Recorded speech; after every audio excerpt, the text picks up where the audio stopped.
1925 British অভিযাত্রী Parsi faucet অ্যামাজনের ঘন জঙ্গলে প্রবেশ করলেন এমন এক শহরের খোঁজে, যেটিকে বিশ্বের বেশিরভাগ মানুষই কেবল একটি কিংবদন্তি বলেই মনে করত। কিন্তু তিনি আর কখনো ফিরে আসেননি। শুধু তিনিই নন, তার সঙ্গে হারিয়ে গেলেন তার ছেলে জ্যাক ফসেট এবং তার বন্ধুও। কোনো মৃতদেহ পাওয়া যায়নি, কোনো সরঞ্জাম উদ্ধার হয়নি, কোনো শেষ বার্তাও নয়। এরপর যা ঘটে তা আরও ভয়ঙ্কর। তাকে খুঁজতে একের পর এক উদ্ধার অভিযান পাঠানো হয়, কিন্তু সেই অভিযানগুলোর অনেক সদস্য আর কখনোই জীবিত ফিরে আসতে পারেনি। ধীরে ধীরে অ্যামাজনের এই রহস্য শুধু একটি নিখোঁজ অভিযানের মধ্যেই সীমাবদ্ধ থাকলো না, এটি পরিণত হলো ইতিহাসের সবচেয়ে ভয়ঙ্কর এবং অমীমাংসিত রহস্যগুলোর একটিতে। কিন্তু যদি আমরা এতদিন ভুল প্রশ্ন করে এসে থাকি, যদি আসল রহস্য পার্সি ফসেটের অন্তর্ধান না হয়, সেই শহর হয় যার খোঁজে তিনি তার নিজের জীবন বাজি রেখেছিলেন, আর যদি তিনি সত্যি সেই শহরের সন্ধান পেয়ে থাকেন, আজ আমরা অনুসরণ করব এমন এক অভিযানের পদচিহ্ন যা শুরু হয়েছিল একটি প্রাচীন পাণ্ডুলিপি, কিছু অদ্ভুত কিংবদন্তি আর এক মানুষের অদম্য বিশ্বাস নিয়ে। হ্যাঁ, এটি হলো দ্য লস্ট সিটি অফ জির রহস্য। পৃথিবীতে এমন কিছু জায়গা রয়েছে যেখানে প্রকৃতি যেন মানুষের বিরুদ্ধে কাজ করে, আর সেই তালিকায় শীর্ষে রয়েছে অ্যামাজন রেইন ফরেস্ট। প্রায় 23 লক্ষ বর্গমাইল জুড়ে বিস্তৃত এই অরণ্য দক্ষিণ আমেরিকার 9টি দেশ জুড়ে ছড়িয়ে রয়েছে। এটি শুধু সবচেয়ে বড় রেইন ফরেস্টই নয়, এটি এমন এক জীবন্ত গোলকধাঁধা যেখানে আজও অনেক অঞ্চল মানুষের অজানা, যেখানে দিনের আলো অনেক সময় মাটিতে পৌঁছায় না, চারদিকে শুধু সবুজ, নদী, বিষাক্ত প্রাণী, মরণ রোগ আর এমন আদিবাসী জনগোষ্ঠী যাদের অনেকের বাইরের পৃথিবীর সঙ্গে যোগাযোগই রাখেনি। এমন জায়গায় কেউ হারিয়ে গেলে তাকে খুঁজে বের করা প্রায় অসম্ভব। আর এই কারণেই শতাব্দীর পর শতাব্দী ধরে অ্যামাজনকে ঘিরে জন্ম নিয়েছে অসংখ্য রহস্য আর কিংবদন্তি। কিন্তু এই গল্পের শুরু আজ থেকে 100 বছর আগে নয়, বরং 500 বছর আগে, যখন প্রথম ইউরোপীয় অভিযাত্রীরা এই অজানা ভূমিতে পা রাখে। আর সেখান থেকেই শুরু হয় এক কিংবদন্তির যাত্রা, যা একদিন একজন মানুষকে পৃথিবীর সবচেয়ে বিপজ্জনক অভিযানে নিয়ে যাবে। প্রায় 1500 সালের দিকে পর্তুগিজ অভিযাত্রীরা দক্ষিণ আমেরিকার এক অজানা উপকূলে পৌঁছায়, যার নাম তারা দিয়েছিল ডেরা ক্রুজ। আজ আমরা সেই দেশটিকে চিনি ব্রাজিল নামে। তখনও তারা জানতো না তাদের সামনে রয়েছে এক বিস্ময়কর ভূখণ্ড। এই অভিযানের সময় তারা দেখতে পায় এক বিশাল নদী যা গিয়ে মিশেছে আটলান্টিক মহাসাগরে। নদীটিকে ঘিরে ছিল ঘন অন্ধকার অরণ্য, আজকের অ্যামাজন রেইন ফরেস্ট। সময়ের সঙ্গে সঙ্গে ইউরোপীয়রা জঙ্গলের গভীরে প্রবেশ করতে শুরু করে এবং সেখানেই শোনা যায় এক রহস্যময় নগরীর গল্প। স্থানীয় আদিবাসীরা প্রজন্মের পর প্রজন্ম ধরে এই শহরের কথা বলে আসছিল। কেউ বলতো পাহাড়ের উপরে, কেউ বলতো নদীর উৎসে, আবার কেউ বিশ্বাস করত এটি এত গভীরে লুকিয়ে যে যেখানে পৌঁছানো প্রায় অসম্ভব। গল্পগুলোতে উঠে আসতো এক প্রাচীন সভ্যতা, এক বিস্ময়কর নগরী যেখানে লুকিয়ে আছে অগণিত সম্পদ এবং হারিয়ে যাওয়া ইতিহাস। এই কিংবদন্তি দ্রুত ইউরোপে ছড়িয়ে পড়ে। অনেকে এটিকে এলডোরাডোর সঙ্গে মিলিয়ে দেখলেও ইতিহাসবিদদের মতে এটি ভিন্ন। পরবর্তীতে এটি পরিচিত হয় লস্ট সিটি অফ জি নামে। তখন সবার মনে একটাই প্রশ্ন, যদি এই শহরটি সত্যি থাকে তবে কোথায়? এই প্রশ্নের উত্তর খুঁজতে বহু অভিযাত্রী তার নিজের জীবন বাজি রাখেন। 1541 সালে স্প্যানিশ অভিযাত্রী গনসালো পিজারো প্রায় 140 জনের দল নিয়ে অ্যামাজনে প্রবেশ করলেন। কিন্তু রোগ, অনাহার এবং কঠিন পরিবেশে সেই অভিযান ব্যর্থ হয়। তারা ফিরে আসেন শহরের কোনো সন্ধান ছাড়াই। এরপর বছরের পর বছর কেটে যায়, বহু অভিযান ব্যর্থ হয়, আর অনেকে বিশ্বাস করতে শুরু করে এই শহর হয়তো কখনো ছিলই না। ঠিক সেই সময়ে সামনে আসে একটি রহস্যময় পাণ্ডুলিপি, যা আবারও জাগিয়ে তোলে সেই হারিয়ে যাওয়া শহরের কিংবদন্তি। অ্যামাজনের সেই হারিয়ে যাওয়া শহরের গল্প হয়তো আর 5টা কিংবদন্তির মতো হারিয়ে যেত যদি না এক রহস্যময় পাণ্ডুলিপির খোঁজ পাওয়া যেত। ব্রাজিলের গবেষক ম্যানুয়েল ফেরেইরা লাগোস খুঁজে পান একটি 10 পৃষ্ঠার পুরনো দলিল, আর এর শিরোনাম ছিল historical relation of an unknown very large and very ancient settlement with no inhabitants that was discovered in the year 1753। পরে এটি ম্যানুস্ক্রিপ্ট 512 নামে পরিচিত হয় এবং আজও ব্রাজিলের ন্যাশনাল লাইব্রেরিতে সংরক্ষিত রয়েছে।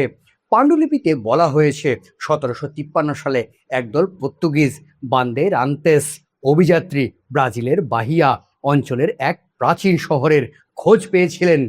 তাদের বর্ণনায় ছিল 3টি বিশাল পাথরের প্রবেশদ্বার, প্রশস্ত রাস্তা, পাথরের স্থাপনা, একটি বড় প্রাঙ্গণ এবং দেয়ালে খোদাই করা অদ্ভুত প্রতীক, যা দেখতে অনেকটা প্রাচীন গ্রিকের লিপির মতো। সবচেয়ে বিস্ময়কর বিষয়, শহরটি ছিল সম্পূর্ণ পরিত্যক্ত, কোনো মানুষ নেই, কোনো শব্দ নেই, শুধু ধ্বংসাবশেষ। অনেকেই এই দলিলের সত্যতা নিয়ে প্রশ্ন তুললেও একটি বিষয় স্পষ্ট, এই পাণ্ডুলিপি একজন মানুষের জীবন বদলে দেয়, আর সেই মানুষটি ছিলেন Percy Harrison Fawcett. Percy Harrison Fawcett, তিনি ছিলেন একজন ব্রিটিশ লেফটেন্যান্ট কর্নেল, দক্ষ মানচিত্রবিদ এবং রয়্যাল জিওগ্রাফিক্যাল সোসাইটির বিশ্বস্ত অভিযাত্রী। 1906 সাল থেকে তিনি দক্ষিণ আমেরিকায় অভিযান চালাতে চালাতে তিনি স্থানীয় মানুষদের কাছ থেকে একটি হারিয়ে যাওয়া প্রাচীন শহরের গল্প শুনতে থাকেন।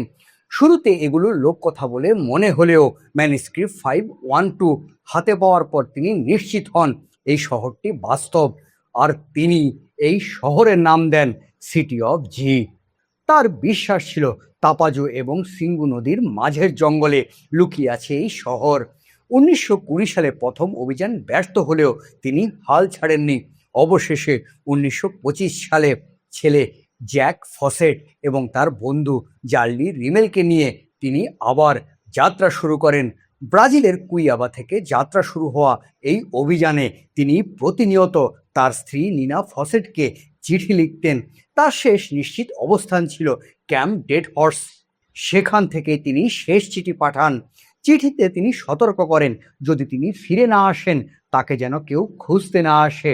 কিন্তু সেই চিঠির পর ফসেট, জ্যাক এবং রিমেল তিনজনই রহস্যজনকভাবে অদৃশ্য হয়ে যায়।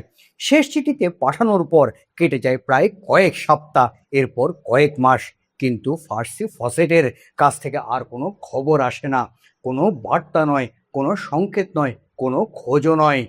প্রথমে সবাই ভেবেছে হয়তো পথ কঠিন হয়ে পড়েছে, কিন্তু সময় যত বাড়তে থাকে উদ্বেগও বাড়তে থাকে। অবশেষে 1927 সালে সংবাদপত্রে ঘোষণা করে পার্সি ফসেট নিখোঁজ। তবে এই কথা মানতে রাজি ছিলেন না তার স্ত্রী নিনা ফসেট। নিনা বিশ্বাস করতেন তার স্বামী এখনো কোথাও বেঁচে আছে, হয়তো কোনো অজানা উপজাতির সঙ্গে, হয়তো সেই রহস্যময় শহরের কাছেই। এই বিশ্বাস থেকেই শুরু হয় অনুসন্ধান অভিযান। এই রহস্যের মধ্যে 1928 সালে জুনে ব্রিটিশ অভিযাত্রী জর্জ ডায়ট নতুন অভিযান শুরু করেন। তিনি পৌঁছান মার্তো গার্সো অঞ্চলে, ফসেটের শেষ অবস্থান। সেখানে তার দেখা হয় বার্নার্ডিনোর সঙ্গে, যিনি দাবি করেন তিনি ফসেটের পথপ্রদর্শক ছিলেন। পথে গাছে দেখা যায় ওয়াই চিহ্ন, সম্ভবত ফসেটের রেখে যাওয়া দাগ। কিন্তু যতই এগোনো হয় রহস্য তত বাড়তেই থাকে। ডায়েটের দল মুখোমুখি হয় নাহুকুয়া উপজাতির। ভাষা না বোঝায় যোগাযোগ করা হয় শুধু ইশারায়। ডায়েটের মনে হয় তারা ইঙ্গিত করছে ফসফেটকে হত্যা করা হয় সুকোস উপজাতির দ্বারা। কিন্তু এটি সত্যি নাকি ভুল বোঝাবুঝি তা আজও অজানা। এরই মধ্যে ডায়েট একটি অদ্ভুত জিনিস লক্ষ্য করেন। একটি মেয়ের গলায় ঝুলছিল একটি ধাতব ট্যাগ, WS সিলভার কোম্পানি। এই কোম্পানি থেকেই ফসেট তার সরঞ্জাম কিনেছিলেন। তাহলে এটি কি শুধুই কাকতালীয়, নাকি প্রমাণ যে ফসেট এখানে পৌঁছেছিল? এর উত্তর পাওয়ার আগেই পরিস্থিতি বিপজ্জনক হয়ে ওঠে। ডায়েটের দল বুঝতে পারে তারা নিজেরাই বিপদে, তাই তারা রাতে নিঃশব্দে শিবির ছেড়ে নদী দিয়ে পালায়। নৌকাগুলো স্রোতে ভাসিয়ে দেওয়া হয় যাতে কোনো শব্দ না হয়। কিছুক্ষণ পর আদিবাসীরা ধাওয়া শুরু করে। অল্পের জন্য প্রাণ নিয়ে তারা পালাতে সক্ষম হয়। ফসেটকে তারা খুঁজে পায়নি, কিন্তু ফিরে আসে আরও প্রশ্ন নিয়ে, যার মধ্যে উত্তর খুবই কম। প্রায় 1 শতাব্দী পেরিয়ে গেলেও কেউ নিশ্চিতভাবে বলতে পারে না পার্সি ফসেট এবং তার সঙ্গীদের কি হয়েছিল। কিছু সম্ভাবনা রয়েছে, তারা হয়তো রোগ, অনাহার এবং অ্যামাজনের কঠিন পরিবেশে মারা গিয়েছে, অথবা কোনো আদিবাসী গোষ্ঠীর সঙ্গে সংঘর্ষে প্রাণ হারিয়েছে। আবার কেউ কেউ মনে করেন তারা হয়তো কোনো অজানা সভ্যতার সন্ধান পেয়েছে, সেখান থেকে তারা আর ফিরে আসেনি। কিন্তু এসবের কোনো নিশ্চিত প্রমাণ নেই। তবে প্রায় 100 বছর পর আধুনিক প্রযুক্তি এই রহস্যকে নতুনভাবে ভাবাতে বাধ্য করে। লাইট ডিটেকশন এবং রেঞ্জিংয়ের প্রযুক্তি ব্যবহার করে গবেষকরা অ্যামাজনের ঘন জঙ্গলের নিচে খুঁজে পান বিশাল নগরীর ধ্বংসাবশেষ। প্রশস্ত রাস্তা, খাল, প্ল্যাটফর্ম এবং সুপরিকল্পিত অবকাঠামো, এগুলো ছিল কাসাবারে সংস্কৃতির অংশ, যারা শত শত বছর আগে অনেক উন্নত নগর সভ্যতা গড়ে তুলেছে। অর্থাৎ অ্যামাজনের গভীরে সত্যি একসময় বড় সভ্যতা ছিল।